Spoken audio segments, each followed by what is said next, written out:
For years, Riverbridge Birthing Center got away with quiet discrimination. A nurse who thrived on power routinely shamed patients, her reports filled with lies that buried their voices. In the waiting room, a black mother fed her infant, exhaustion written in every line of her face. She nursed openly, calm and unashamed, refusing to hide the most natural act of care. The nurse saw it as defiance, and her disdain exploded into violence. She slapped the mother across the cheek. What no one realized was that this mother was the CEO, and within 10 minutes, the entire staff was fired.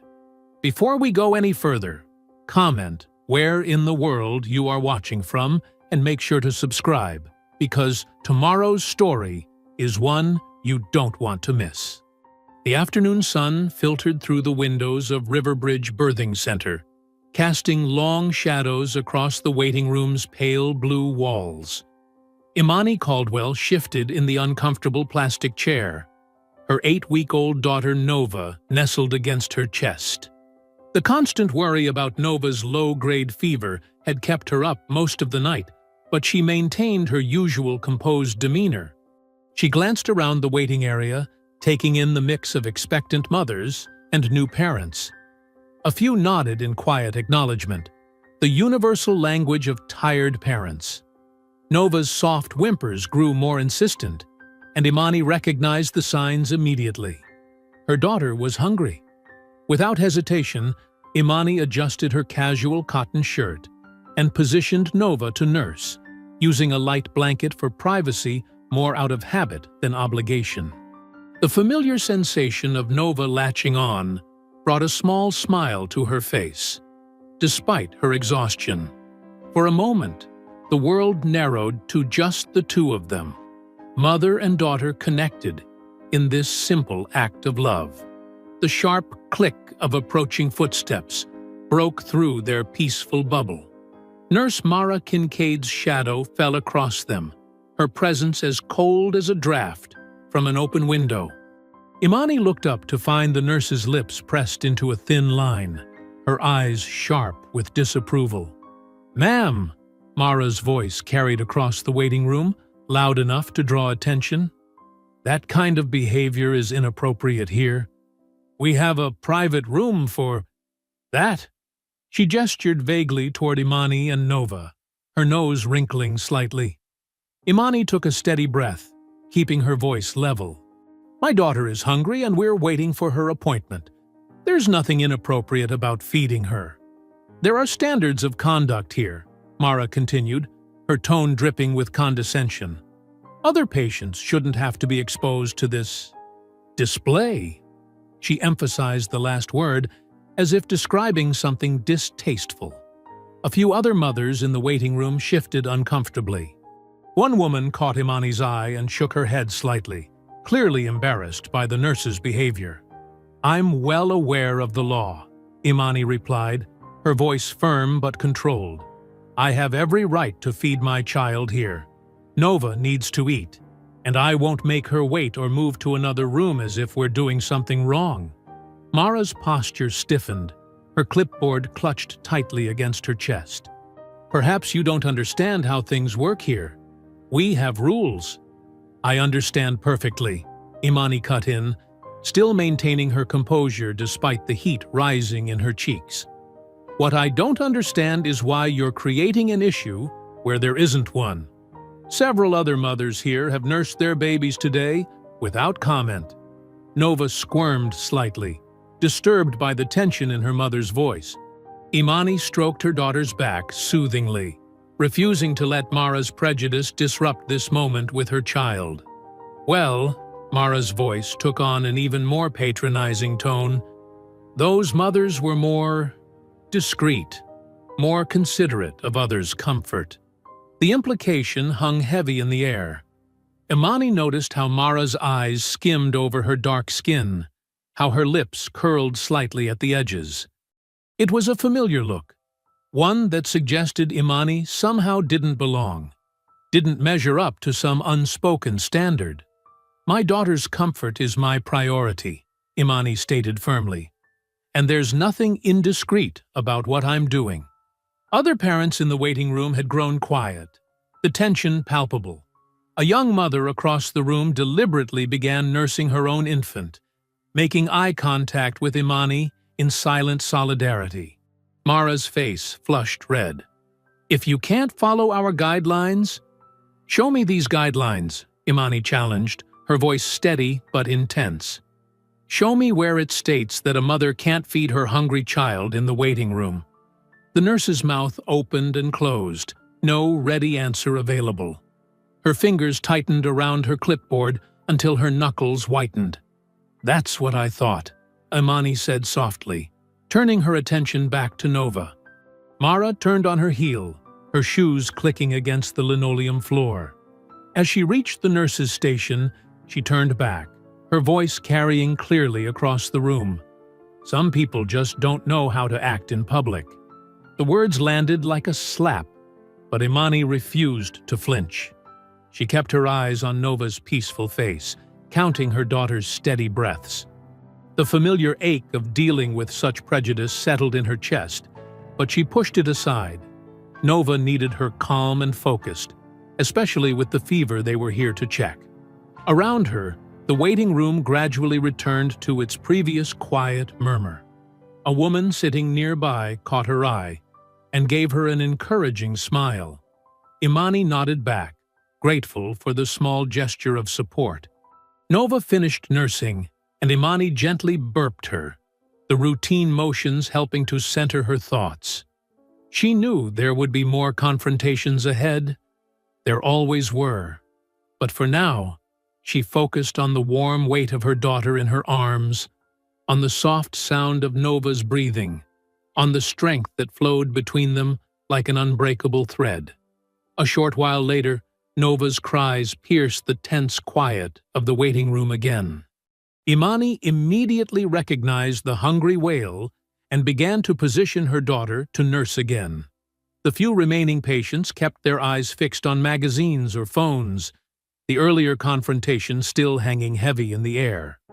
The familiar click of heels announced Mara's return before Imani even looked up. This time, the nurse wasn't alone. She had another staff member hovering behind her, as if seeking backup. "Mrs.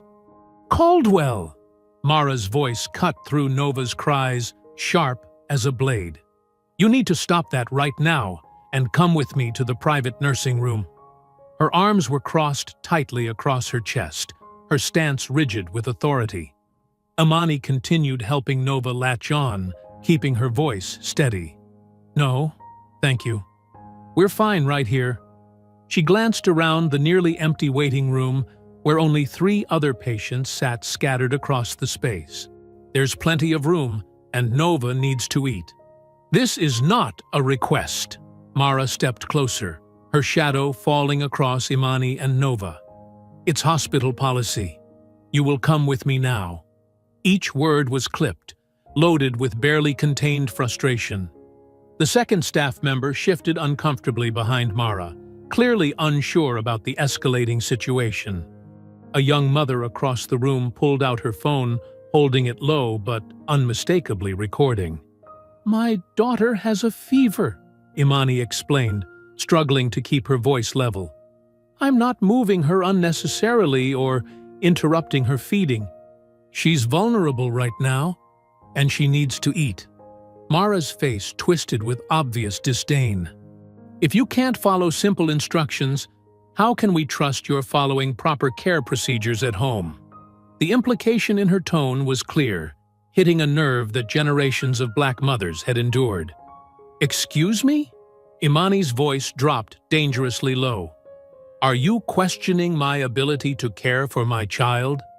"Your behavior today certainly raises concerns," Mara shot back. She reached for her clipboard, pen poised. "Perhaps we should document this incident for the record." Nova squirmed, disturbed by the tension. Imani stroked her daughter's back soothingly, trying to maintain the calm bubble around them despite her rising anger. "The only thing you need to document is your own inappropriate behavior and discrimination. That's it." Mara's face flushed red. "This is becoming a safety issue." She suddenly reached forward, hands extending toward Nova. "The child needs to be properly evaluated. Don't you dare touch my baby." Imani pulled back instinctively, shielding Nova with her body. Her heart hammered in her chest as Mara's hands came closer.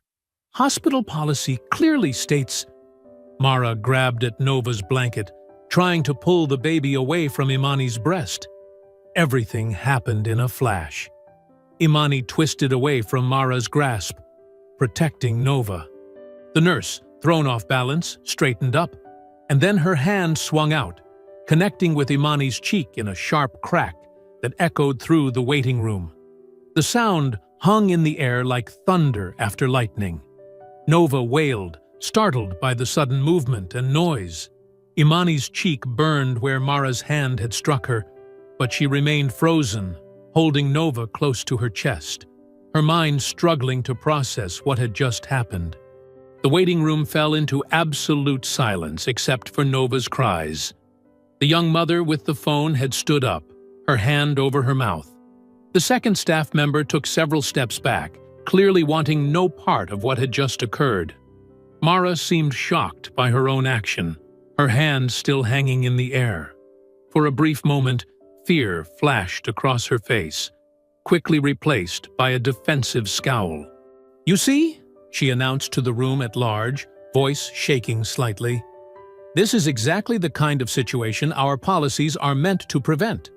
The double doors to the waiting room burst open as two security guards rushed in, their boots squeaking against the linoleum floor.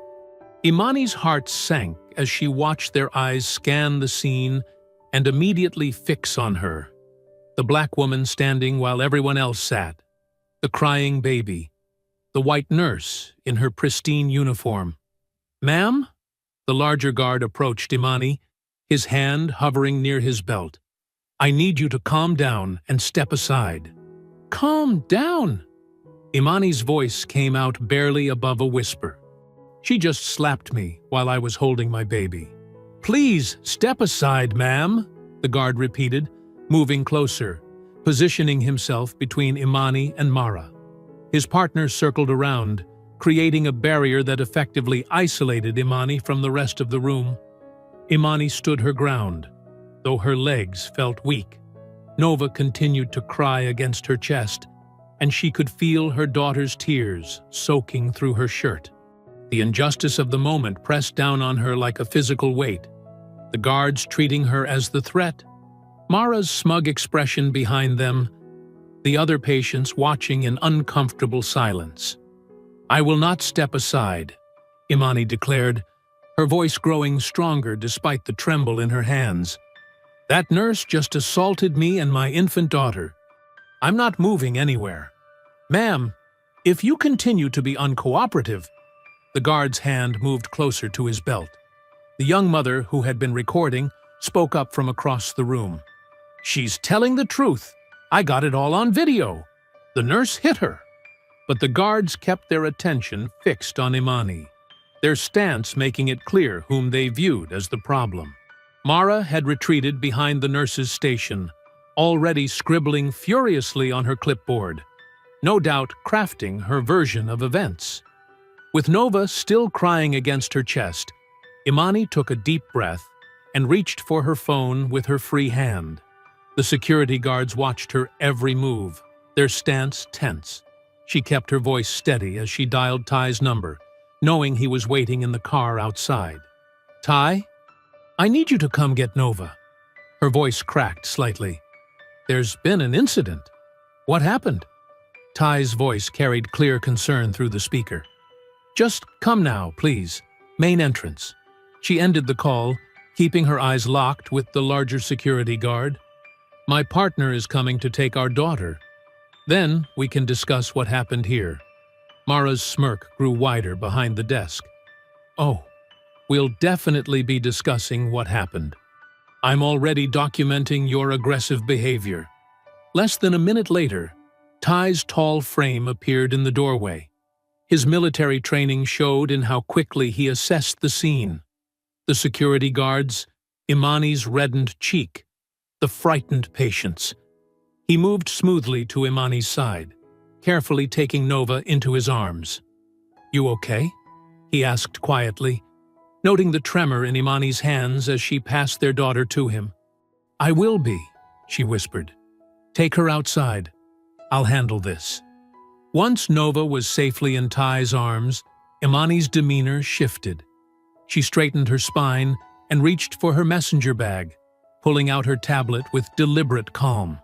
The security guards exchanged uncertain glances as she began tapping through files.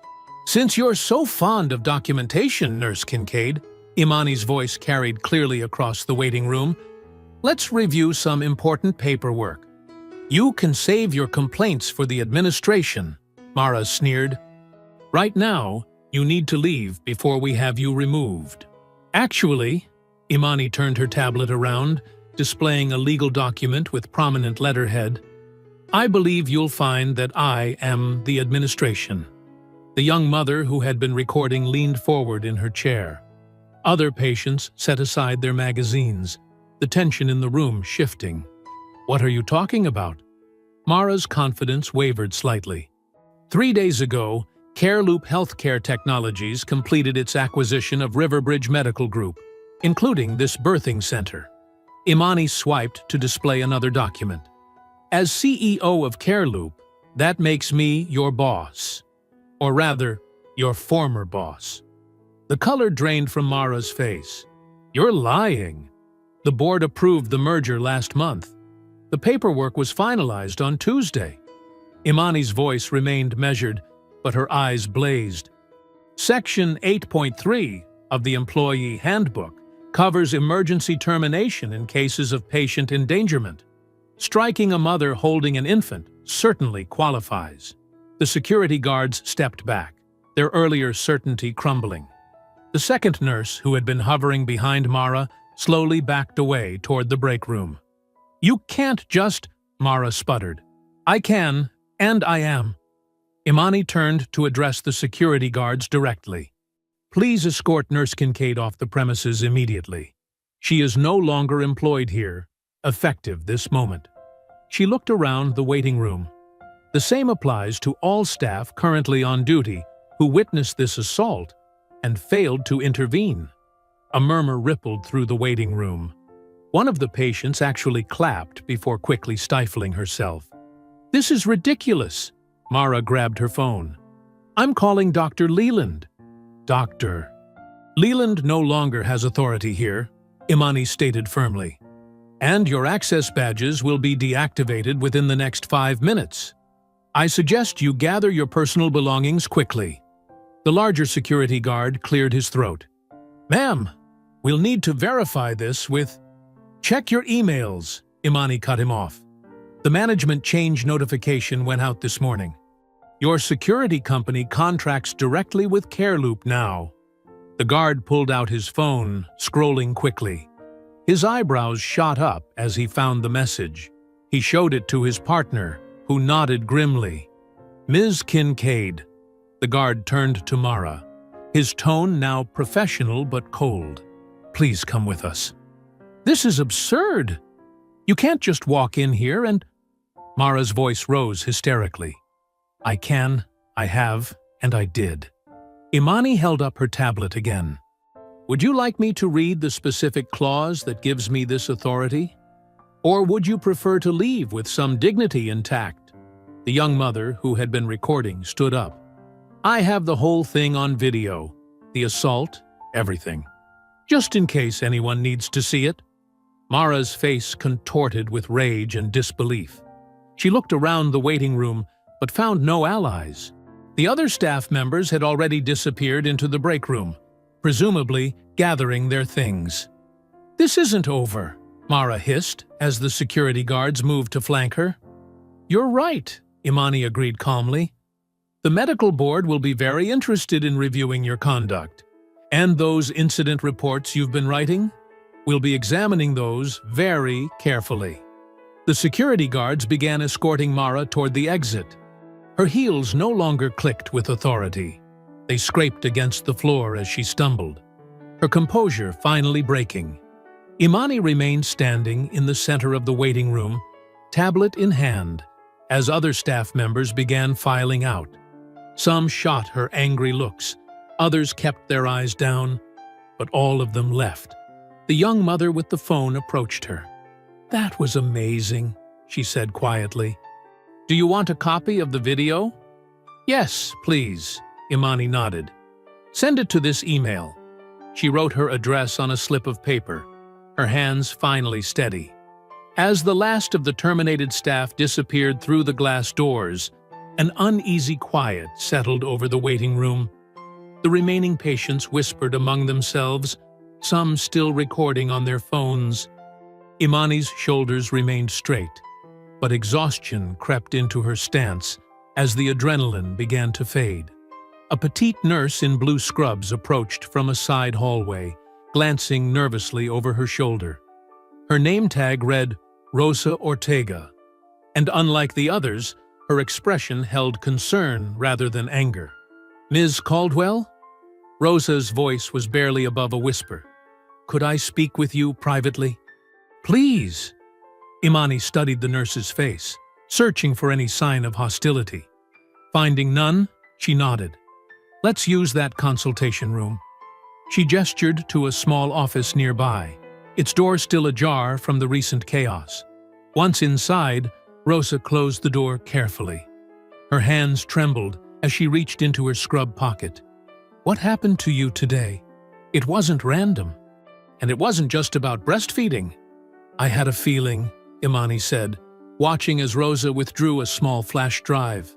"I've been collecting evidence for months," Rosa explained, her words tumbling out in a rush. "Incident reports, patient complaints, internal memos, all buried or altered. They have a system here, especially with black mothers." She held out the drive. "They always make the mothers look crazy or unfit. You're not the first." Imani took the flash drive, its plastic casing warm from being carried close to Rosa's body. "How long has this been going on?" "Years. At least since I started here." Rosa wrung her hands. "They're careful about it. They use specific words in the charts: combative, non-compliant, unstable. Once those labels are in your medical record, they follow you everywhere." The weight of the tiny drive seemed to grow heavier in Imani's palm. "Why are you showing me this now?" "Because you have the power to do something about it." Rosa's eyes darted to the door.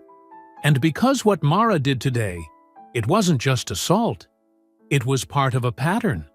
They provoke mothers until they react, then document the reaction as proof of instability." Imani's free hand moved unconsciously to her cheek, where the sting of Mara's slap still lingered. "They'll try to do that to me. They already are." Rosa pulled a folded paper from her other pocket. "Mara started writing her incident report before security even arrived. I made a copy." She smoothed out the paper on the small desk between them.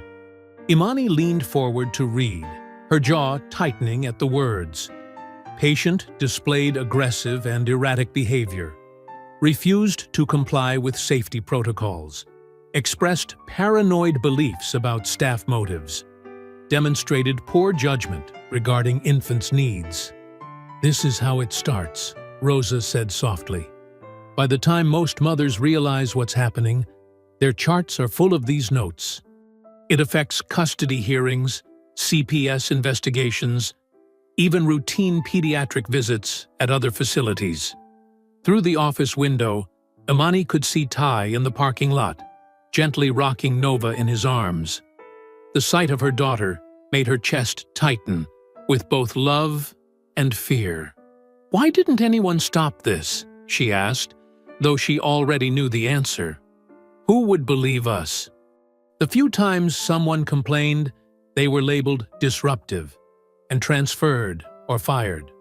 Rosa's voice carried years of accumulated frustration. Mara and Dr. Leland have connections everywhere. Other hospitals, licensing boards, even some judges. Imani slipped both the flash drive and the incident report into her bag. "Thank you for this, but aren't you worried about retaliation? They'll know you were here today. I submitted my resignation letter this morning." Rosa smiled sadly. I have a position waiting at County General, but these mothers, they deserve better than what's happening here. A knock at the door made them both jump. One of the remaining security guards poked his head in. Ms. Caldwell, the interim staff from other locations will be arriving within the hour, and your partner asked me to tell you that your daughter's starting to fuss. Thank you. Imani nodded. She turned back to Rosa. Would you be willing to make a formal statement about what you've seen? Yes, Rosa said without hesitation. Everything on that drive, I can verify it all. Names, dates, altered documents, whatever you need. They exchanged contact information quickly. Rosa's movements still carrying that underlying tension of someone used to watching over her shoulder. Be careful with those files, Rosa warned as they prepared to leave the office. They're going to come at you hard when they realize what you have, and they'll use everything they can, including Nova, to discredit you. Imani's grip tightened on her bag. Let them try. The waiting room had mostly emptied, the remaining patients having been contacted to reschedule their appointments. Through the windows, the late afternoon sun cast long shadows across the lobby floor. Imani felt the weight of the flash drive in her bag like a live coal, dangerous but vital. Ms. Caldwell? Rosa called softly as Imani reached the door. There's something else you should know. The mothers who fought back, the ones who tried to expose this, most of them lost their children, at least temporarily. The system is rigged against us. Imani paused, her hand on the door handle. Then it's time we change the system. She stepped out into the warm evening air, where Ty waited with Nova. Their daughter had fallen asleep, tiny fingers curled around her father's collar. Imani touched Nova's soft cheek, then pulled out her phone to call her legal team. The flash drive felt heavy in her bag, but her resolve was heavier. She had built her company by solving problems others claimed were impossible. Now she faced her greatest challenge, protecting her daughter while dismantling a system designed to silence mothers like her. The kitchen in Imani and Ty's modern townhouse was usually their sanctuary after long days. Tonight, the warm lighting and familiar surroundings did little to ease the tension in Imani's shoulders as she pushed food around her plate. You've barely touched your dinner, Ty said softly, reaching across the table to squeeze her hand. I keep thinking about what Rosa showed me. Imani set down her fork. All those mothers, Ty. All those families torn apart because they dared to speak up.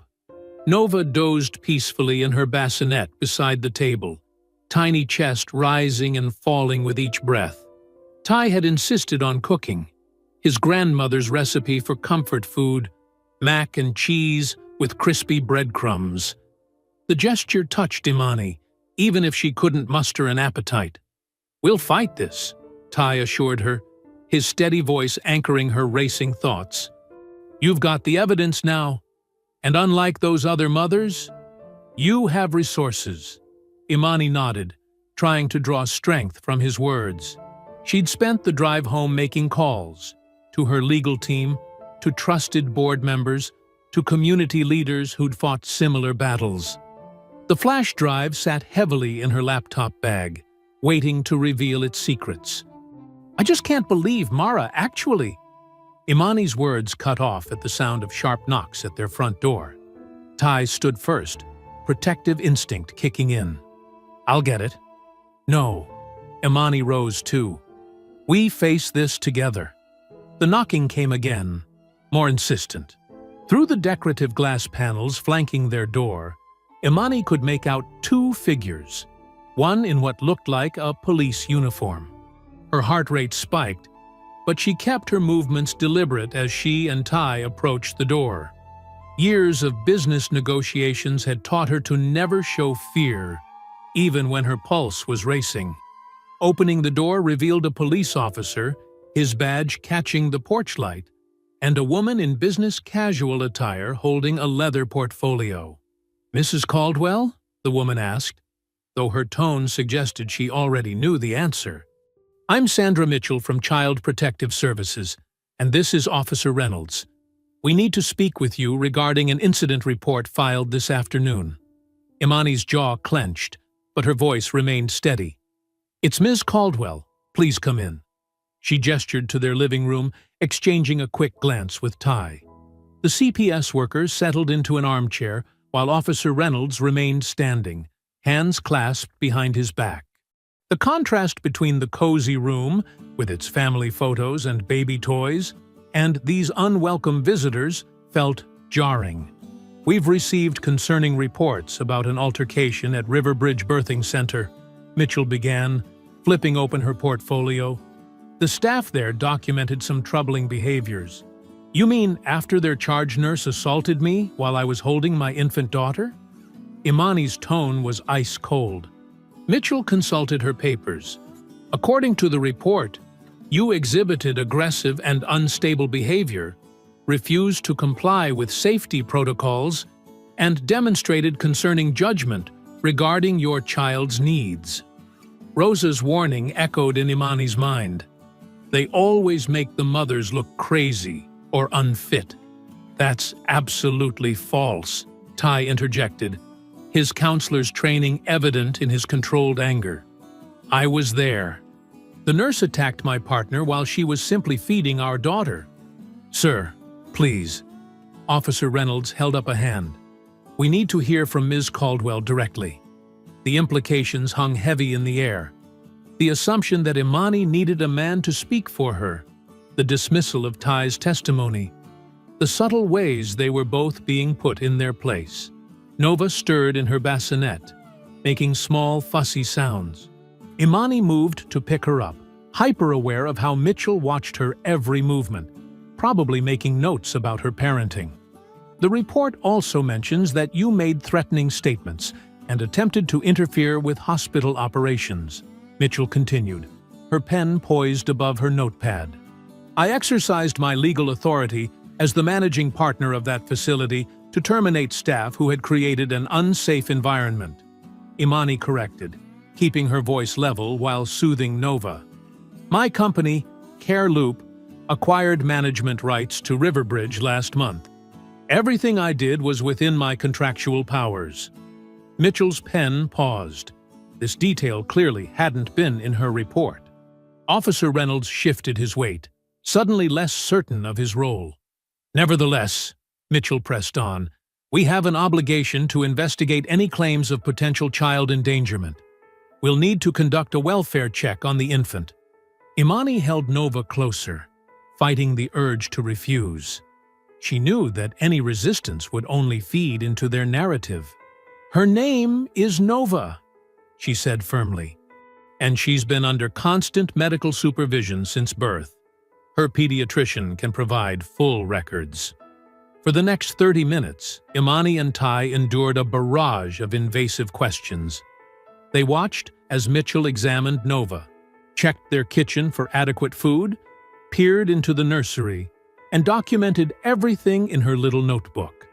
Every answer they gave was met with skepticism, every explanation treated as a potential lie. Finally, Mitchell closed her portfolio. We'll be following up with Nova's doctor and conducting additional interviews. You'll receive written notice of any findings within 5 business days. And if we have evidence of misconduct by the hospital staff? Imani asked, still cradling Nova. You can file a separate complaint through appropriate channels, Mitchell replied dismissively. For now, our concern is the child's welfare. After they left, Imani remained on the couch, gently rocking Nova while tears of fury and frustration threatened to spill. Everything Rosa had warned about was happening exactly as she'd predicted. The system wasn't just biased, it was weaponized, ready to turn any act of resistance into proof of unfitness. They didn't even ask about Mara slapping me, she said quietly, her voice tight with anger. They took her word over ours without question. Ty sat beside them, his arm protective around Imani's shoulders. Nova stirred slightly, then settled back to sleep, unaware of how quickly the world had turned against her mother. The retaliation took less than 6 hours, Imani whispered, pressing a kiss to Nova's forehead. "They're not even trying to hide it." The morning sun filtered through the living room windows, casting long shadows across the scattered papers and laptops, covering Imani and Ty's coffee table. Dark circles under their eyes betrayed a mostly sleepless night, but determination kept them moving. Imani sat cross-legged on the floor, surrounded by legal documents and hospital policies. Her tablet displayed a growing list of allies and resources: community leaders, medical rights attorneys, parent advocacy groups. Ty worked nearby on his laptop, methodically documenting every detail of yesterday's confrontation while it was still fresh. Nova slept in her swing, undisturbed by the quiet rustling of papers and soft tapping of keyboards. The peaceful rise and fall of her tiny chest was a stark contrast to the battle plans forming around her. 3 sharp knocks at the door made them both look up. Ty moved to answer it, returning with Pastor Evelyn Brooks. Despite her 71 years, she carried herself with the strength and purpose of someone half her age. "Child," she said, embracing Imani tightly. "Rosa called me last night. Told me everything."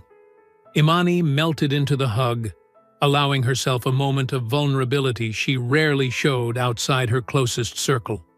Pastor Evelyn had been a fixture in their community for decades, first as a midwife and later as a spiritual leader. Her presence alone felt like reinforcement arriving.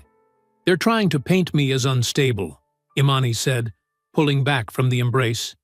"CPS was here last night. They're acting like I'm the threat, not the nurse who slapped me." Pastor Evelyn's eyes flashed with recognition.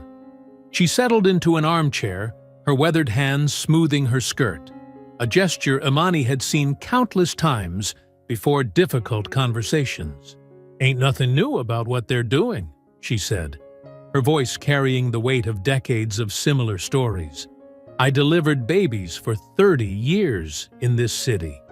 Watched them write lies into Black Mother's charts all that time. Aggressive, non-compliant, unstable. Same words, different decades." Ty brought coffee for everyone, setting the mugs on the only clear corner of the table. "But they can't just make up accusations," he said. "There have to be consequences." "Oh, there will be," Pastor Evelyn replied, reaching for her coffee. "But you can't fight this with anger alone, Imani. That's what they want. Every time you raise your voice, they'll write it down as proof. Every time you demand justice, they'll call it aggression." Imani nodded, reaching for the laptop containing Rosa's flash drive. "Rosa showed me some of it already, but I haven't had time to really dig in." "Then let's see what we're dealing with," Pastor Evelyn said, moving to sit closer. For the next hour, they combed through the files. Rosa had been thorough, organizing years of incident reports, patient complaints, and internal communications. Patterns emerged quickly. Language repeated across different cases, specific phrases used to flag certain patients for extra scrutiny. "Look at this," Imani said, turning the screen. 3 different reports from last year, all using exactly the same wording. Patient exhibited hostile and erratic behavior when questioned about childcare practices. Ty leaned in, his counselor's training kicking in. "That's not natural documentation. Those are pre-written templates." Pastor Evelyn hummed, her expression grim. "And look who they're using them on. Every single one. A Black or brown mother who questioned their treatment." Imani opened another file, her hands shaking slightly. "Here's one from 2 months ago. Mother became confrontational when asked to follow proper feeding protocols. That's almost word for word what they wrote about me." "Because it ain't about what really happened," Pastor Evelyn said. "It's about what they can make stick. They've got a whole system for turning any resistance into proof that we're unfit." Nova stirred in her swing, making small noises that usually preceded waking. Ty moved to get her before she could fully cry, lifting her with practiced gentleness. "They're counting on you to react emotionally. Pastor Evelyn continued, watching as Ty soothed Nova. Want you to get angry, get loud, give them more ammunition? But that's not how we win this fight. Then how do we fight it? Imani asked, her voice tight with controlled frustration. We burn their paper trail, Pastor Evelyn said firmly. Every template, every recycled phrase, every pattern they've used to destroy families. We expose it all. Make them read their own lies out loud until nobody can ignore what they've been doing. Imani looked at the files spread around them, seeing them with new clarity. Rosa said there are more nurses willing to speak up, and I've got access to the full hospital records now through CareLoop's acquisition. Good, Pastor Evelyn nodded. But we need more. Every mother they've labeled unfit, every family they've torn apart, their stories need to be heard. And we need to move fast before they can bury the evidence. Ty returned to the group, Nova now awake and curious in his arms. I can reach out to some of my veteran support groups, he offered. Several of them have been fighting similar battles with the VA medical system. Pastor Evelyn reached for her phone. I'll call Sister Jenkins at First Baptist. Her daughter's a medical records specialist. And Reverend Martinez over at San Lucas. His congregation's been documenting cases like this for years. Imani watched as Nova grabbed at Ty's fingers, completely unaware of the forces gathering to protect her future. The sight of her daughter's innocent trust made something fierce and unshakable settle in her chest. Looking at Nova, Imani's voice was quiet, but still strong. They won't do this to you. They won't do this to us. The afternoon sun beat down on the nearly empty cafe parking lot as Ty waited in his car, air conditioning running against the heat. He checked his watch again. 12:53. Rosa had insisted on meeting away from the hospital, somewhere they wouldn't be noticed. A silver Honda pulled in 2 spots away. Rosa stepped out, clutching a thick manila envelope to her chest. She looked around nervously before walking to Ty's car and sliding into the passenger seat. Thank you for meeting me, she said, her voice barely above a whisper. I had to wait until Mara was in meetings to access these files. Ty nodded, keeping his voice calm and steady, the same tone he used with anxious veterans. You're doing the right thing, Rosa. We'll make sure you're protected. Rosa's hands trembled slightly as she opened the envelope. These are the staff training logs from the last 3 years. Mara's supposed to certify that everyone completes mandatory cultural sensitivity and patient care updates. She pulled out a stack of papers. But look at the signatures. Ty spread the documents on his lap, page after page of nearly identical signatures, the dates too perfectly spaced. They're photocopied, he said, studying the repeated patterns. Exactly. Rosa pointed to specific entries. She hasn't actually done the training sessions in over 2 years, just keeps copying old sign-in sheets, changing the dates. Half the staff isn't even properly certified anymore. Ty carefully photographed each page with his phone, making sure to capture the suspicious signature patterns. This proves systematic negligence. Have you shown these to anyone else? No, Rosa's phone buzzed, making her jump. She checked it quickly. I need to get back. Mara's meeting is ending early. Wait, Ty said, as she reached for the door. We can help you if they retaliate. Pastor Evelyn has lawyers ready. Rosa paused, then pulled a small notebook from her purse. Here's my personal number. And there's a high school student, Jasmine, who volunteers in the waiting room. She saw everything yesterday. She wants to help. Back at home, Ty found Imani at the dining table, surrounded by even more documents than that morning. Nova napped in her carrier nearby. You need to see these, he said, pulling up the photos of the training logs. Rosa found proof Mara's been falsifying mandatory certifications. Imani leaned in, studying the images. This is huge. Without proper certification, every procedure they've done could be challenged. She reached for her phone as it buzzed with a text. Hold on. I'm getting a message from someone named Jasmine? That's the volunteer Rosa mentioned. She witnessed everything yesterday.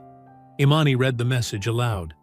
Mrs. Caldwell, I was working the front desk when Nurse Kincaid slapped you. What she did was wrong. I have it all written down in my volunteer log, and I took a video with my phone. I want to help. A video? Ty's eyebrows shot up. That changes everything. She's 17. She'll need parental permission to testify. Imani was already typing a response. But an unbiased witness, especially with video evidence. That's not all, Ty said, opening his laptop. I've been tracing that CPS tip.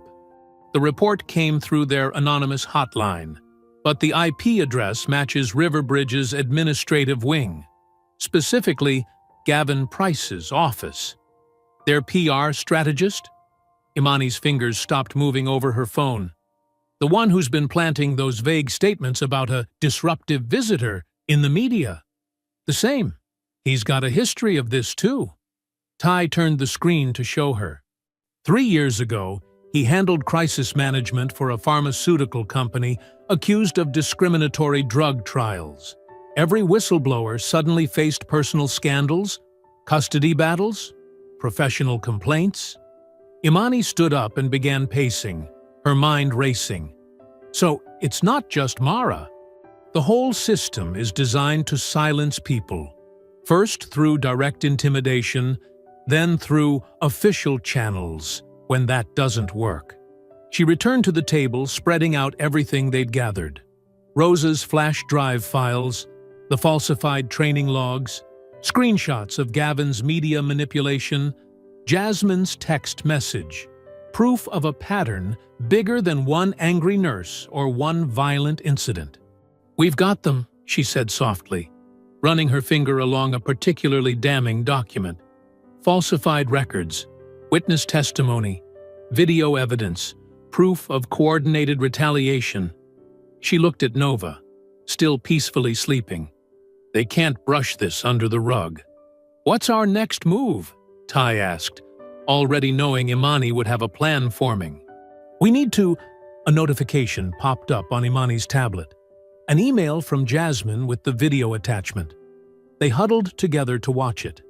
The footage was slightly shaky but clear. Mara's aggressive approach, her grab for Nova, the shocking impact of her hand across Imani's face. Most tellingly, the immediate shift in security's response, moving to contain Imani rather than address Mara's violence. Send this to our lawyers, Ty said, and Pastor Evelyn's contact at the medical board. Imani was already forwarding the video, her movements precise and focused. Each new piece of evidence felt like another brick in the foundation of truth they were building. After days of feeling attacked and defensive, they were finally gathering the tools to fight back. She looked at the growing pile of proof before her, tangible documentation of injustice that could no longer be dismissed as one mother's complaint. The system's own paperwork, turned against itself. Witness testimony from an unexpected ally. Technical evidence tracing the retaliation to its source. Nova stirred in her carrier, making small, snuffling sounds. Imani reached over to adjust her blanket, her touch gentle despite the strength in her voice. We've got them, baby girl. We've got them. The wooden pews of Greater Hope Baptist Church filled quickly that evening. The familiar scent of lemon polish and old hymnals hung in the air as people crowded in, many filming with their phones. Beneath the stained glass windows, Imani sat beside Pastor Evelyn at a long table draped in dark blue cloth. 3 microphones were set up in the center aisle. We're here tonight, Pastor Evelyn began, her voice carrying decades of authority, to speak truth to power, to bring into the light what's been hidden in medical charts and whispered in hospital corridors. Imani surveyed the crowd, mothers with babies, elderly women who'd seen this fight before, young activists with laptops open to live stream. Nova slept peacefully in Ty's arms near the front row. The first speaker approached the microphone, a young mother carrying a toddler. "My name is Keisha Thompson," she said, voice shaking slightly. "Last year, I questioned why they weren't monitoring my blood pressure properly. The nurse wrote in my chart that I was combative and displaying unstable behavior. When my son was born, they called CPS, claiming I seemed erratic." Murmurs of recognition rippled through the church. Pastor Evelyn nodded encouragingly. "They investigated me for 2 months," Keisha continued, holding her son tighter. "All because I stood up for my own health." Another mother took her place. "Michelle Wilson. They labeled me non-compliant for refusing an unnecessary C-section.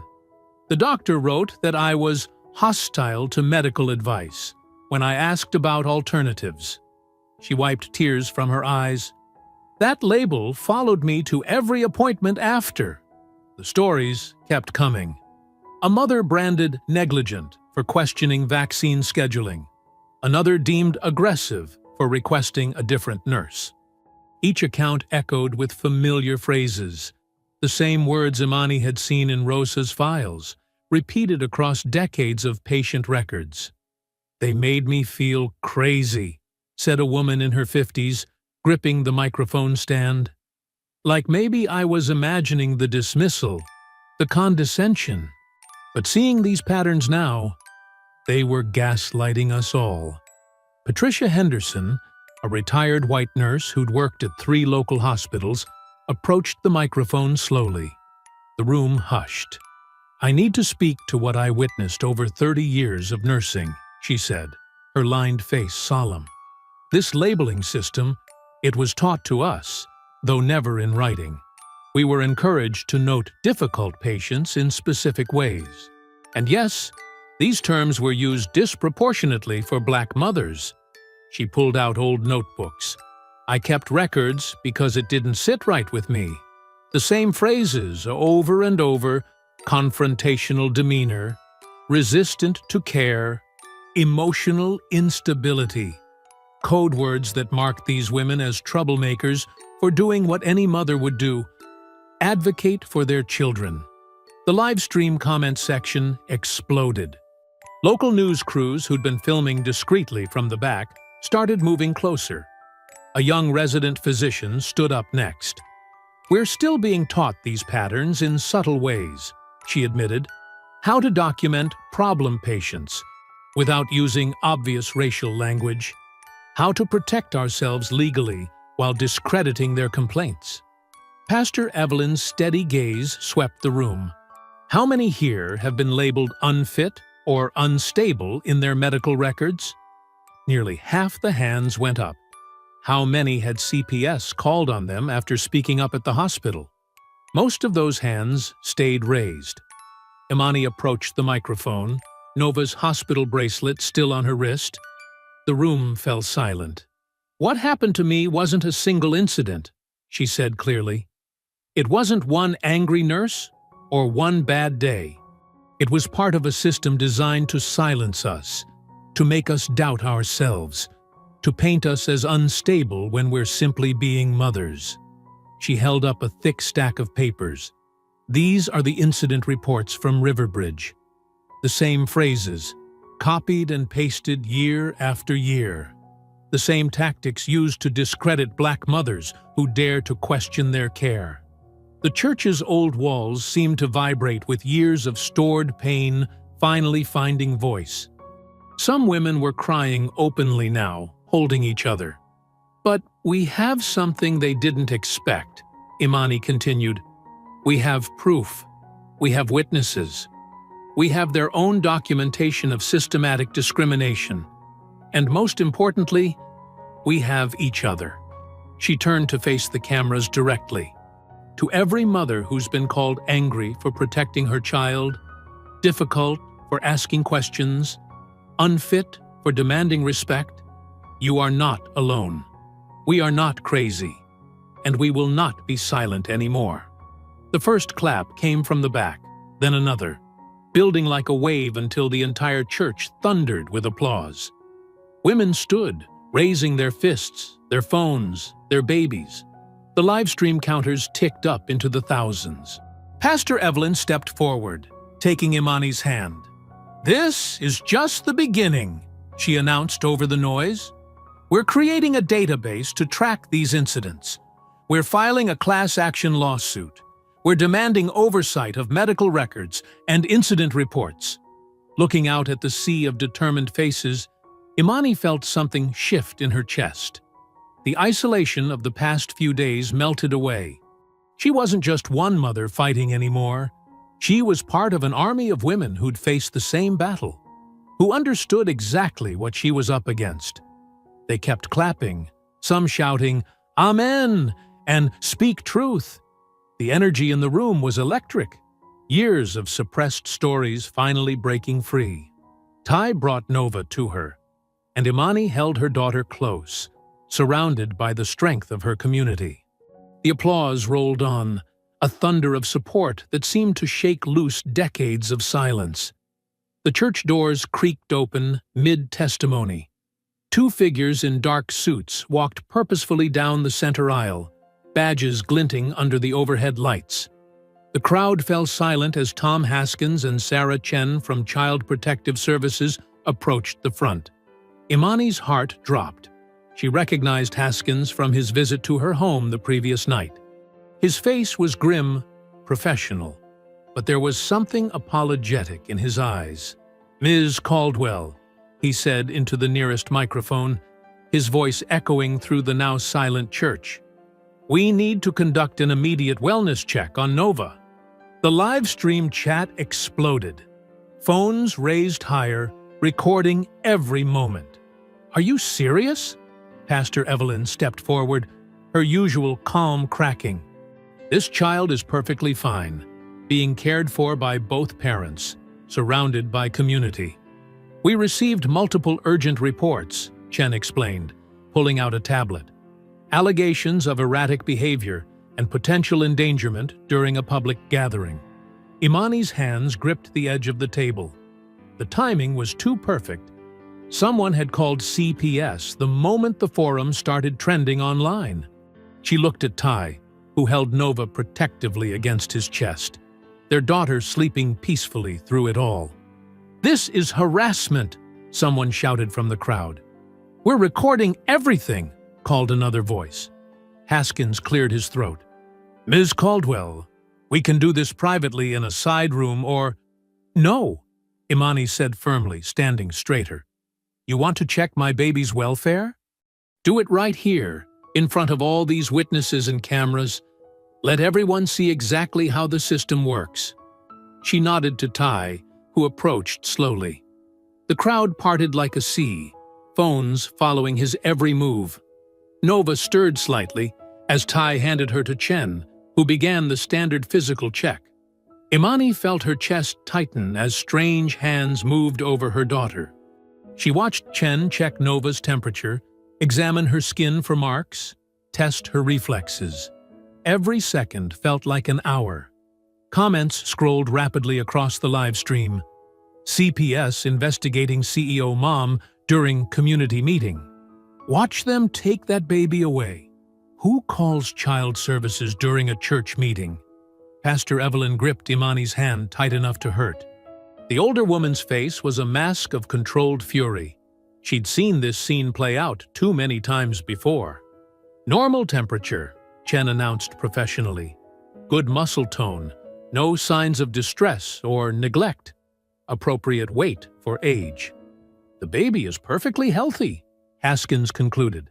But the damage was done. The clip of Imani's child being inspected by CPS would live forever online, feeding into every stereotype they were fighting against. Chen handed Nova back to Ty. The baby had started to fuss, sensing the tension in the room. Imani wanted desperately to take her daughter, to hold her close, but she forced herself to stay at the microphone.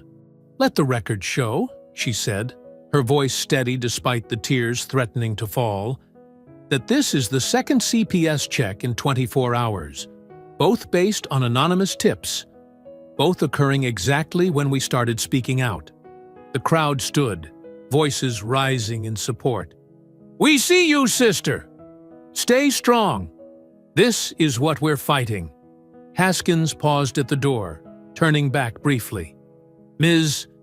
Caldwell, for what it's worth, we're required to respond to every report. But I want you to know I see what's happening here." After they left, the energy in the room shifted from shock to outrage. Patricia Henderson, the retired nurse, grabbed a microphone. "I watched them do this for 30 years, she said fiercely. "Call CPS on mothers who complained, who questioned, who stood up. It's their favorite weapon. Use the system meant to protect children to traumatize families instead."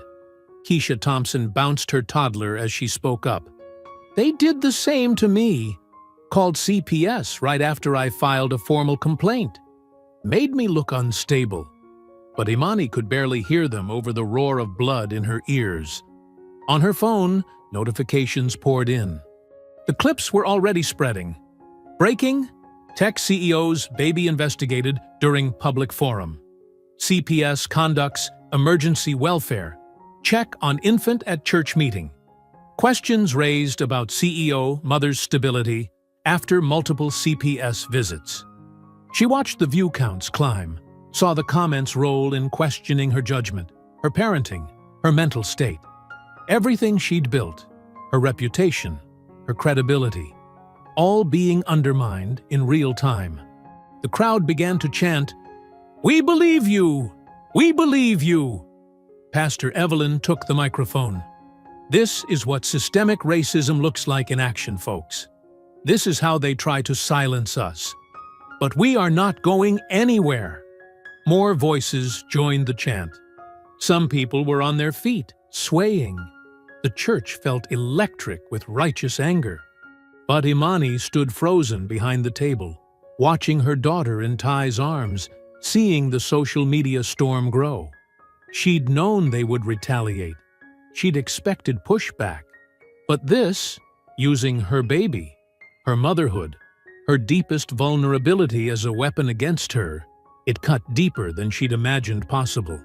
The chanting grew louder, surrounding her with support. But Imani felt oddly distant from it all.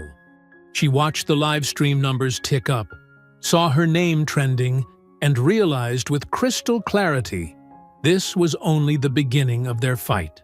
The courthouse buzzed with tension as Imani sat beside her lawyer, Sarah Washington. Nova slept peacefully in her carrier, tiny fingers curled into fists. The public gallery was packed. Mothers from the forum, community members, even a few nurses who'd quit Riverbridge years ago. Judge Martinez adjusted her glasses, reviewing the emergency injunction. "We're here to determine management authority over Riverbridge Birthing Center following recent events. Let's proceed." Mara Kincaid sat at the defendant's table, ramrod straight in her white uniform. Dr. Leland slouched beside her, looking irritated at the proceedings.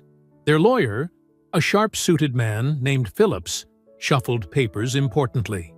Sarah stood, her voice clear and strong.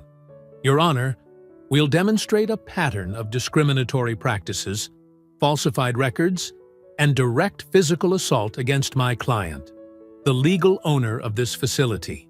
She gestured to the court officer, who wheeled in a cart loaded with documents. "First, we present Exhibit A, over 50 incident reports spanning 5 years.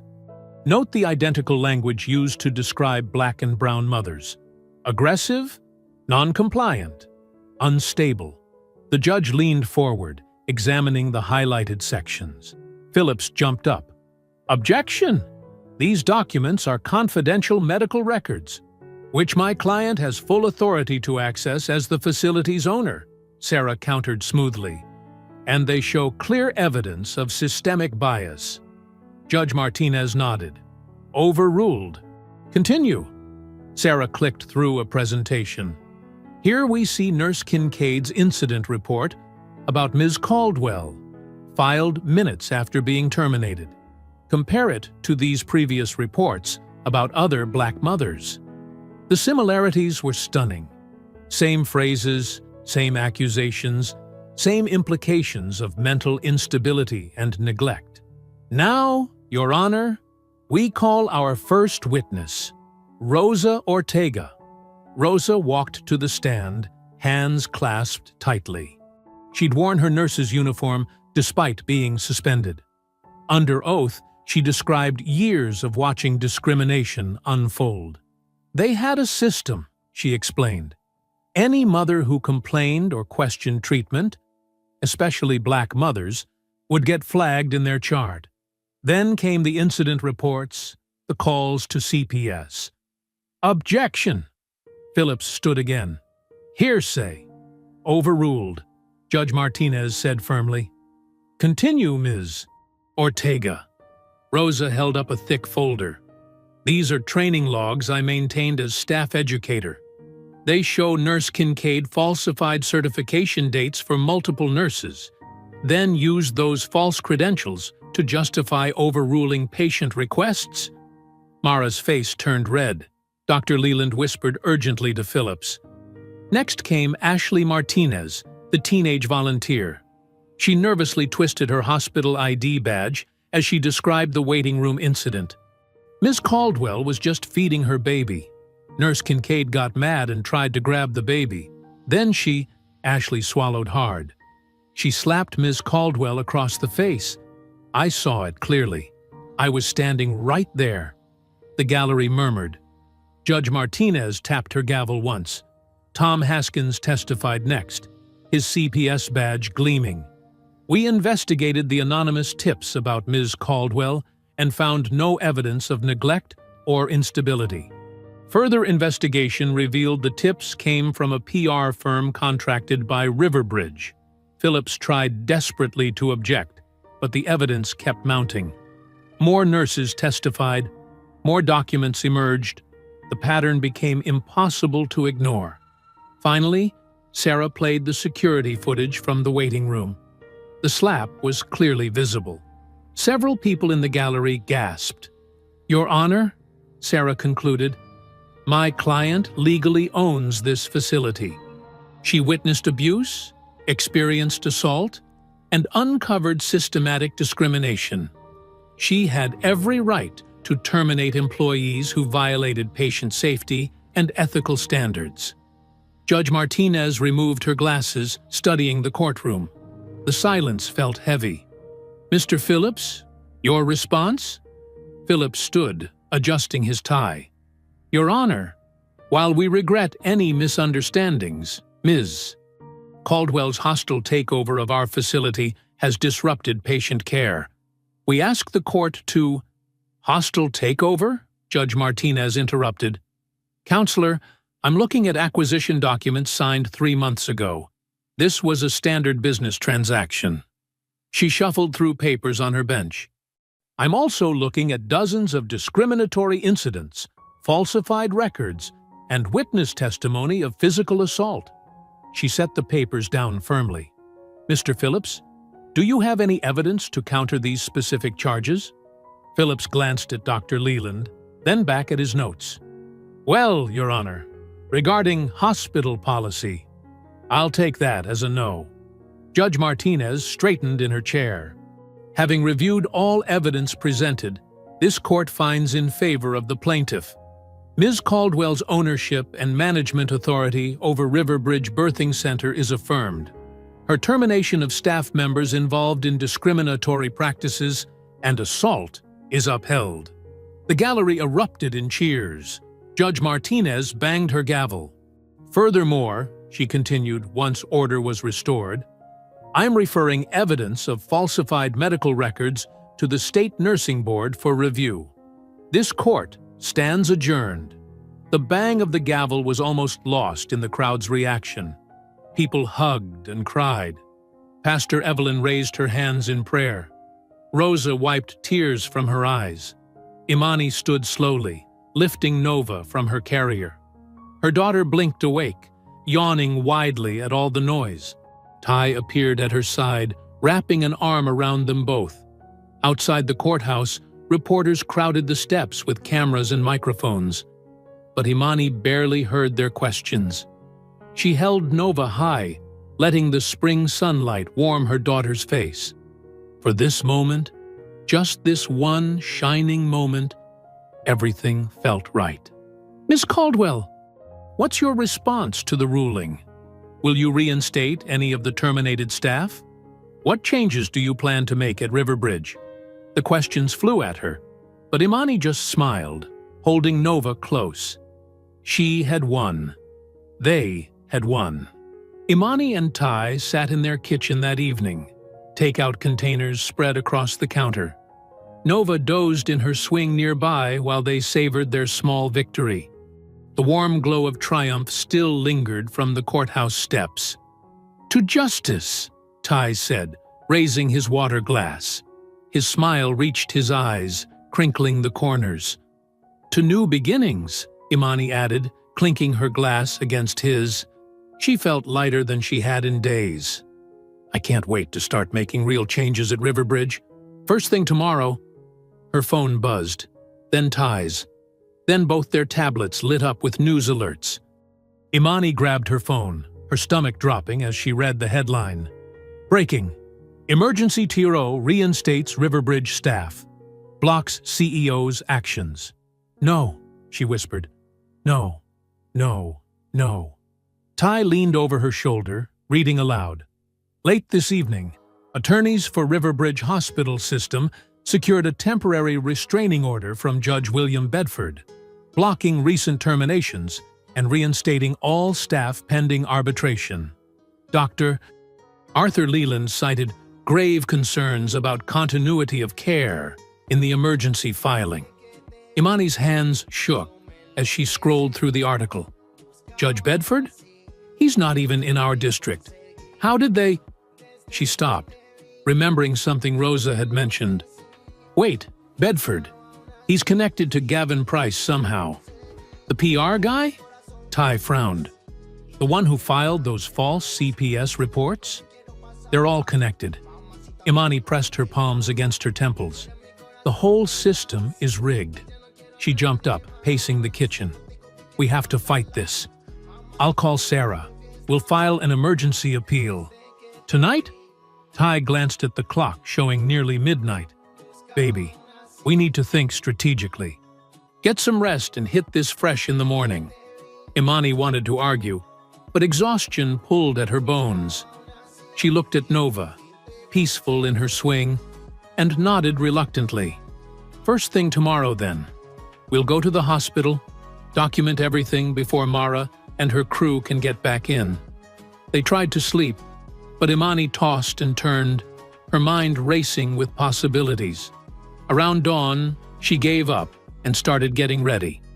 Ty insisted on taking Nova so Imani could focus on gathering evidence. "I'll meet you there," he said, buckling Nova into her car seat. "Just going to stop by Pastor Evelyn's first. She wanted to see the baby anyway." Imani kissed them both goodbye, then headed to her office to collect documents.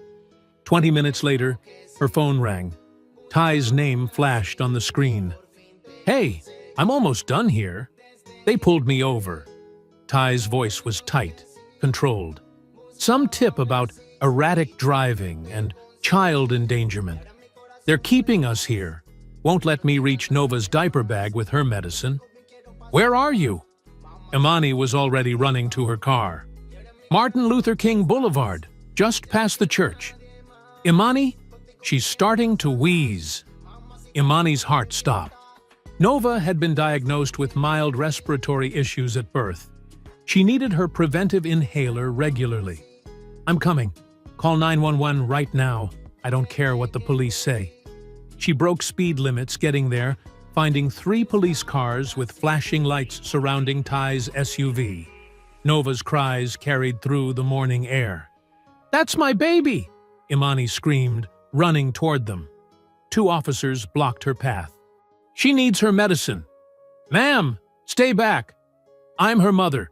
She has respiratory problems." Imani could see Ty standing by his open door, hands visible, face twisted with worry as Nova's cries grew weaker. Finally, paramedics arrived. Imani broke through the police line as they reached Nova, whose lips had taken on a bluish tinge. The paramedics quickly assessed her, administered oxygen, and cleared her airways. "She's stabilizing," one paramedic assured them. "But she should be checked at the hospital." "Not Riverbridge," Imani said immediately. "Take her to Metro General." Hours later, after Nova had been cleared and released, they returned home. Imani hadn't spoken a word since leaving the hospital. She carried Nova to the nursery, changed her, fed her, and laid her in the crib with mechanical precision. Then she walked to their bedroom and collapsed. The sobs came from somewhere deep, somewhere primal. She couldn't breathe, couldn't think. Ty's arms wrapped around her as she shook. "He'll never stop," she choked out. "He'll never stop coming after us, after her." "Shh," Ty murmured, rocking her gently. They could have killed her. Over what? Over their pride? Their power? Imani's voice cracked. "I did everything right. I went to school, built a company, played by their rules. And they still... She couldn't finish. The image of Nova struggling to breathe played over and over in her mind. The police blocking access to life-saving medicine. The clinical way the paramedics had described how close it had been. "What if we hadn't gotten there in time?" she whispered. "What if..." "Don't!" Ty's voice was firm. "Don't torture yourself with what-ifs. Nova's safe. We're together." But Imani couldn't stop shaking. "They'll never stop," she repeated. "The system, the corruption, all of it. They'll use anything. Police, courts, medical records. They'll paint me as angry, as unstable, as unfit. They'll hurt my baby to hurt me." Ty held her tighter as she sobbed, her tears soaking his shirt. Outside their window, the sun climbed higher in the sky, oblivious to the broken woman weeping in her husband's arms, mourning not just today's terror, but generations of mothers who had faced the same systemic violence. "They'll never stop," she whispered one final time, her voice hollow with exhaustion and despair. The doorbell chimed as evening shadows crept across Imani's living room. She hadn't moved from the couch since her breakdown, staring blankly at the wall while Ty tended to Nova. Her eyes felt swollen, her throat raw. "Baby, Pastor Evelyn's here," Ty called softly from the entryway. Imani didn't respond, but heard the familiar tap of Pastor Evelyn's cane on their hardwood floor. The elderly woman's presence filled the room before she even spoke. "Child," Pastor Evelyn said, lowering herself into an armchair. "Look at me." Imani reluctantly met her gaze. Pastor Evelyn's eyes held both steel and tenderness, the look of someone who had weathered countless storms. They almost... Imani's voice cracked. "Nova could have." "But she didn't," Pastor Evelyn cut in firmly. "She's right there, sleeping peaceful as can be." She nodded toward the baby monitor, where Nova's steady breathing could be heard. "Now, are you done feeling sorry for yourself?" The words stung, but Imani recognized the tough love in them. Pastor Evelyn hadn't survived decades of fighting medical racism by wallowing. "They have all the power," Imani whispered.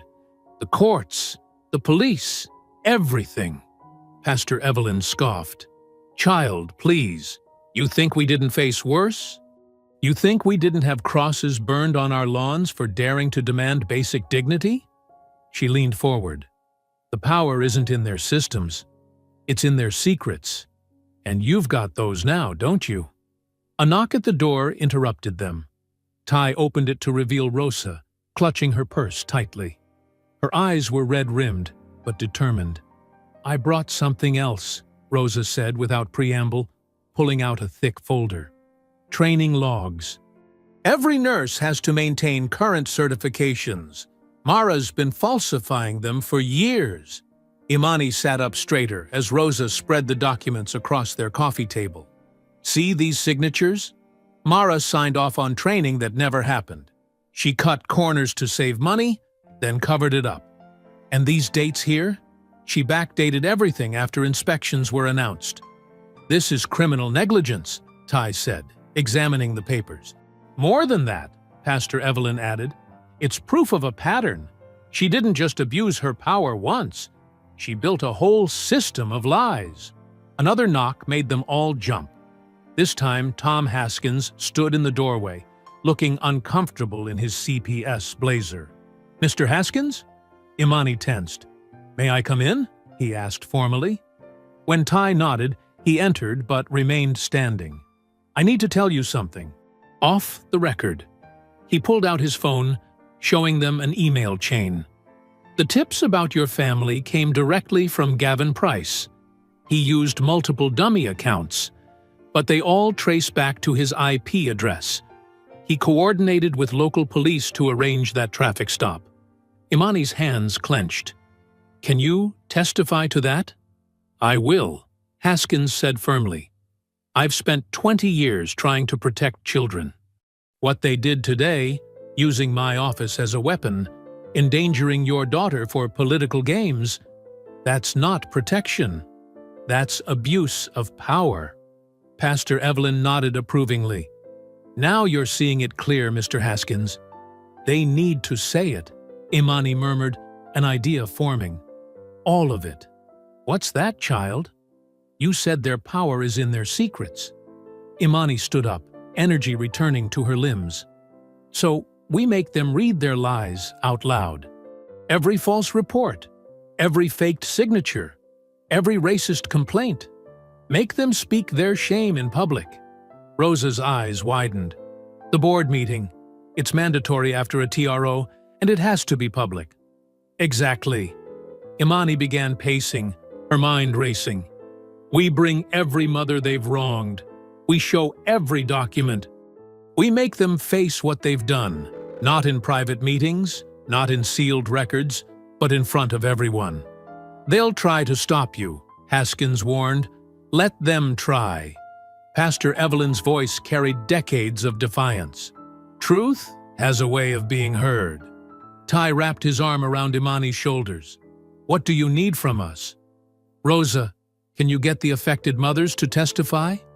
Rosa nodded. Many were at the forum. They're ready. Mr. Haskins, your evidence about Gavin Price? I'll have it documented and ready. Pastor Evelyn? Imani turned to the elderly woman. Will you help me prepare? You know better than anyone how to make power face its crimes. Child, Pastor Evelyn smiled. I've been waiting decades to see this day. Imani walked to Nova's room, gazing down at her sleeping daughter. The anger and fear that had paralyzed her earlier transformed into something else, something focused and fierce. She touched Nova's cheek gently, then returned to the living room where her allies waited. For the first time since the traffic stop, her voice held no trace of tears. Tomorrow, she whispered, they face me. Rosa spread out more documents. Haskins pulled up emails on his laptop, and Pastor Evelyn began sharing her decades of experience fighting systemic racism. Together, they worked late into the night, building their case piece by piece, preparing to force a broken system to confront its own reflection. The Riverbridge Hospital boardroom buzzed with tension. Every seat in the auditorium was filled, with people standing along the walls and spilling into the hallway. News cameras lined the back, their red lights blinking like watchful eyes. Imani sat at the witness table, her spine straight as steel. Nova dozed peacefully in Ty's arms in the front row, while Pastor Evelyn sat beside them, her cane planted firmly on the floor. Dr. Leland presided over the board with practiced calm, but his fingers drummed restlessly on the polished wood. This emergency session will come to order, he announced, his voice carrying through the speakers. We're here to address recent disruptions at our birthing center. Imani's lawyer stood. My client would like to present evidence of systematic discrimination and negligence. Very well. Dr. Leland's smile didn't reach his eyes. Proceed. The first witness approached the microphone, a young black mother holding a toddler. Her voice shook but grew stronger as she spoke. 2 years ago, I questioned my treatment here. The next day, my chart said I was hostile and potentially unstable. They called CPS on me for asking questions about my own care. Another mother followed, then another. Each story echoed the same pattern. Questions met with accusations, concerns dismissed as aggression, medical records weaponized against them. The audience murmured with growing outrage. Mara shifted uncomfortably in her seat as Rosa approached the podium next, carrying a thick folder. "These are staff training logs from the past 5 years," Rosa said, her voice clear despite her trembling hands. Nurse Kincaid falsified certification dates, forged signatures, and backdated documents to cover up missed trainings. She projected scanned pages onto the screen. Here, she signed off on emergency response training that never happened. Here, she backdated CPR certifications before an inspection. Every signature matches her handwriting. Mara's face reddened. "Those records are confidential. They're evidence," Rosa cut in, "of negligence that put patients at risk." Tom Haskins took the stand next, adjusting his CPS badge. "I investigated the claims against Ms. Caldwell and her family. Every tip was traced to dummy accounts created by Gavin Price, the hospital's PR strategist. He displayed email chains and IP traces. He orchestrated false reports to trigger investigations, then coordinated with local police to manufacture incidents." Gavin Price stood up, straightening his tie. "These are baseless accusations. They're documented facts," Haskins interrupted. "And I've submitted them to the district attorney's office." The teenage volunteer who'd witnessed Imani's assault spoke next, her voice small but steady. "I saw Nurse Kincaid slap Ms. Caldwell while she was holding her baby. Then she lied about it in her report, saying Ms. Caldwell was the aggressor." A forensics expert presented his analysis, highlighting identical phrases used across dozens of patient complaints. These reports show clear evidence of templated language, specifically targeting women of color who questioned their care. The crowd grew louder with each revelation. "Doctor?" Leland repeatedly called for order, his composure cracking. Imani's lawyer stood again. "We have one final piece of evidence." She projected documents showing financial ties between the judge who issued the TRO and Gavin Price's consulting firm. The restraining order was obtained through undisclosed conflicts of interest. Dr. Leland's face had gone ashen. "These allegations are all documented," Imani said, rising from her seat. The room fell silent as she approached the podium. "Article 7 of my management contract includes a morals clause. It requires immediate termination of any staff member who endangers patients or engages in discriminatory practices." She turned to face the board directly. "You have a choice. Vote to remove Nurse Kincaid and accept Dr. Leland's resignation, or I will take this evidence public and sue for breach of contract." Mara jumped up. "You can't—" "Sit down," one of the board members snapped. "We've heard enough." The board's vote was quick and decisive. Mara's termination was immediate, her case referred to the nursing board for review. Dr. Leland's removal followed, his face rigid with fury as he gathered his papers. The crowd erupted in cheers and applause. Mara stormed toward the exit, her shoes clicking sharply on the floor. Dr. Leland followed, not meeting anyone's eyes. Gavin Price slipped out a side door, already on his phone. Imani walked to where Ty stood with Nova. Tears streamed down her face as she lifted their daughter high, the audience's applause washing over them. Pastor Evelyn beamed from her seat, while Rosa wiped her eyes nearby. Mothers from the audience approached Imani, some crying, others smiling through tears. They reached out to touch her shoulders, her hands, offering quiet thank yous. Their victory wasn't just about one incident or one nurse. It was about breaking a system that had silenced them for generations. The news cameras captured it all. The triumph, the tears, the solidarity of a community that had finally forced truth into the light. Outside the boardroom windows, the afternoon sun painted the walls golden, as if highlighting the change that had just swept through Riverbridge's halls. The headlines scrolled across TV screens and news websites. Riverbridge Hospital nurse faces license review. PR executive under criminal investigation. Hospital board chair steps down amid scandal. Each new development sent ripples through the medical community. In her office at CareLoop, Imani watched the coverage with mixed emotions. Nova lay contentedly in her carrier beside the desk, cooing at a small stuffed giraffe. The past few days had been a whirlwind of meetings, interviews, and planning sessions. The licensing board wants to review every complaint filed under Mara's supervision, Tai said, setting down a fresh cup of tea on Imani's desk. They're going back 5 years, Imani nodded, scrolling through her emails. Good. And Gavin Price? 3 different agencies investigating him now. The DA's office is particularly interested in those falsified CPS reports. The door opened, and Pastor Evelyn entered with Rosa, both carrying thick folders. Despite her cane, Evelyn moved with renewed energy these days. The Community Council finished their recommendations, Evelyn announced, easing into a chair. 23 members, representing every major demographic in our service area. They're ready to start oversight next week.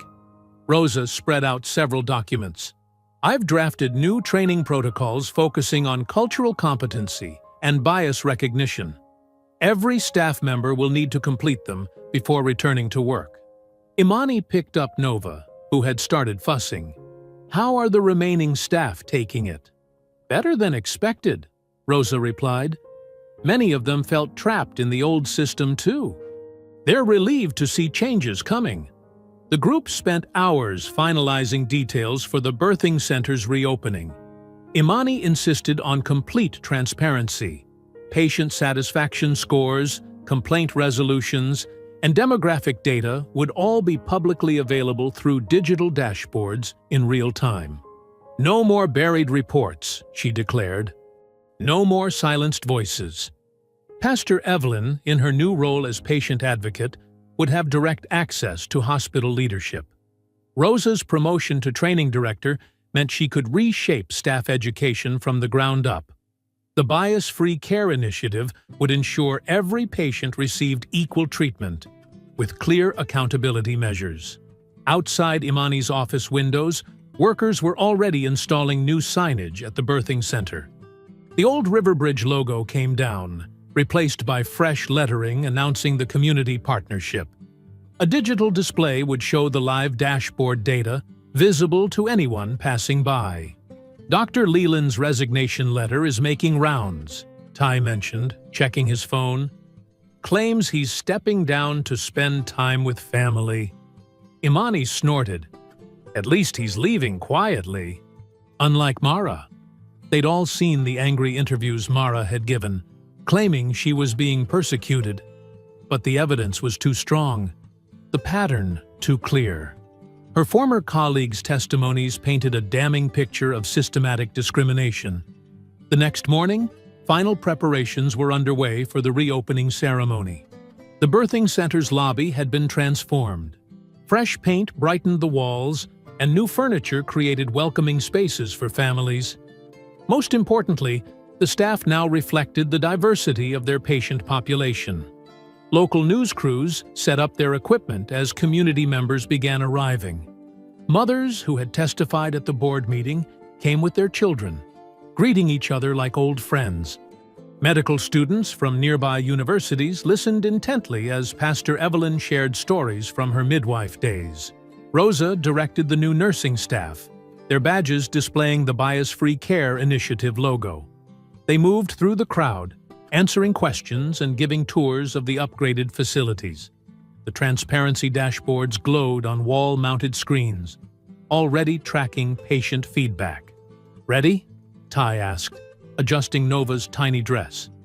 Their daughter wore a onesie printed with Future CEO, a gift from the hospital staff. Imani smoothed her blazer and checked her note cards one last time. The podium waited outside, surrounded by chairs and cameras. This moment wasn't just about reopening a birthing center, it was about setting a new standard for healthcare equity. Pastor Evelyn took her place near the entrance, her silver hair catching the morning sun. Rosa stood with her team, their faces proud and determined. Community council members lined up, ready to take their official positions. Through the windows, Imani could see the crowd growing. News vans lined the street, their satellite dishes reaching skyward. Local officials mingled with medical professionals and community activists. Everyone wanted to witness this change. The mothers are gathering in the front row, Ty reported, returning from outside. Some brought signs. Every mother heard, and care without bias. Imani held Nova close, breathing in her baby powder scent. Everything she'd fought for, every confrontation, every sleepless night, every moment of doubt, had led to this. Not just for Nova, but for every child whose mother deserved to be treated with dignity. The ceremony would begin soon. Photographers adjusted their lenses, focused on the ribbon stretched across the birthing center's entrance. News anchors did sound checks, practiced their opening lines. The crowd settled into their seats, programs rustling in the morning breeze. Rosa approached, carrying a pair of ceremonial scissors. "They're ready for us." Pastor Evelyn joined them, her cane tapping softly on the floor. "Shall we show them what real change looks like?" Together, they moved toward the entrance, where the future waited with open arms. The old power structures had crumbled, making way for something new, something built on equality, accountability, and trust. A week after the ribbon-cutting ceremony, Imani pushed open the glass doors of the birthing center. Nova nestled against her chest in a soft wrap carrier. The morning sunlight streamed through the tall windows, casting warm patterns across the newly renovated lobby. The transformation was striking. Gone were the stark institutional walls and uncomfortable plastic chairs. Instead, plush seating areas in soothing earth tones created intimate spaces for families. Local artists' work, depicting motherhood in all its diversity, adorned the walls. The transparency dashboard glowed quietly in one corner, showing real-time patient satisfaction scores and care metrics. "Good morning, Ms. Caldwell," called Maria, one of the new front desk staff. Her genuine smile reflected the changed atmosphere of the place. Other staff members moved through the space with purpose, but without the former rigid formality. They stopped to chat with patients, offering support and guidance rather than judgment. Several mothers looked up and waved as Imani entered.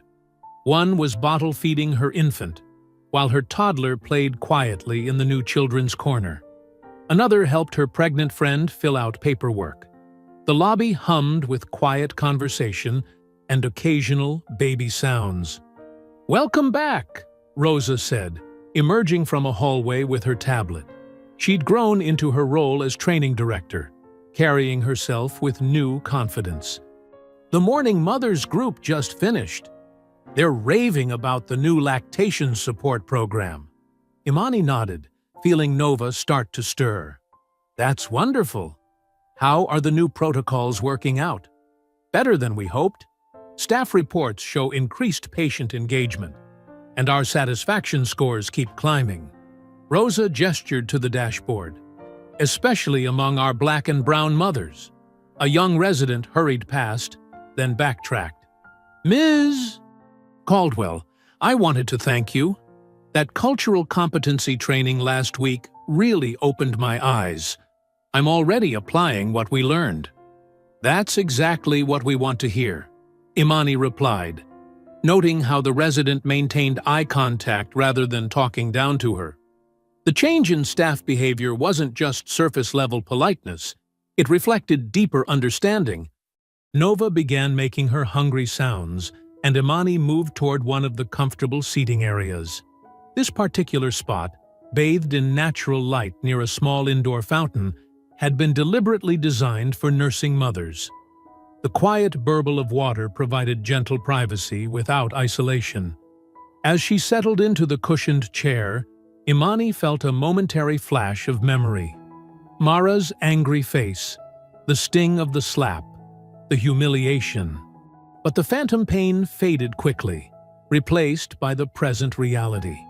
Now, mothers nursed openly throughout the center, supported rather than shamed.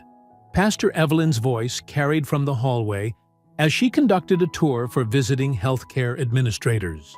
"Notice how our space reflects our values," she was saying. "Every design choice, every policy, every interaction is meant to uplift and support our mothers." Imani adjusted Nova and began nursing, completely at ease. A pregnant woman nearby caught her eye and smiled in solidarity. On the wall above them hung the new plaque, its bronze letters catching the sunlight. Every mother heard. The plaque had been Rosa's idea, but the whole community had embraced it. It wasn't just words. It was a promise, backed by actionable policies and constant vigilance. The Quarterly Review Council would meet next week, examining everything from staff training to patient outcomes. Through the windows, Imani could see the community garden they'd started, where mothers grew herbs and vegetables while sharing wisdom. Inside, the Resource Center offered everything from legal aid to nutrition counseling. Every aspect of care was now viewed through the lens of equity and dignity. Nova unlatched and yawned, milk-drunk and content. Imani gently burped her, remembering how different this same scene had been just weeks ago. Now, security cameras monitored for patient protection rather than intimidation. Staff badges prominently displayed the bias-free care pledge. Even the intake forms had been redesigned to be more inclusive and respectful. "Look who's here!" Ty's voice broke through her thoughts. He'd stopped by on his lunch break, carrying a bag that smelled like her favorite sandwich shop. "How are my girls doing?" "Perfect," Imani replied, shifting to make room for him. "Nova just finished her lunch, too." They sat together, watching the lobby's peaceful flow of activity. A nurse demonstrated proper swaddling technique to new parents. A doula led a breathing exercise with an anxious mother-to-be. Every interaction reflected the new culture they'd fought to create. "The state medical board called," Ty mentioned quietly. "They want you to speak at their annual conference about implementing bias-free care standards." Imani nodded, unsurprised. Their story had sparked similar changes across the healthcare system. Other facilities were reaching out, eager to learn from their example. The ripples of their victory continued to spread. Nova dozed against her chest, completely relaxed. Imani stroked her daughter's tiny back, marveling at how peaceful she looked. In this space that had once been a battlefield, they now sat in perfect tranquility. "You know," Ty said, watching them both with soft eyes, "she'll never remember the fight. She'll only know this: being safe, being respected, being heard." Imani leaned closer to Nova's ear, her voice barely a whisper. "You'll grow up knowing we fought for you. And we won." I hope you enjoyed that story. Please share it with your friends and subscribe so that you do not miss out on the next one. In the meantime, I have handpicked 2 stories for you that I think you will enjoy. Have a great day.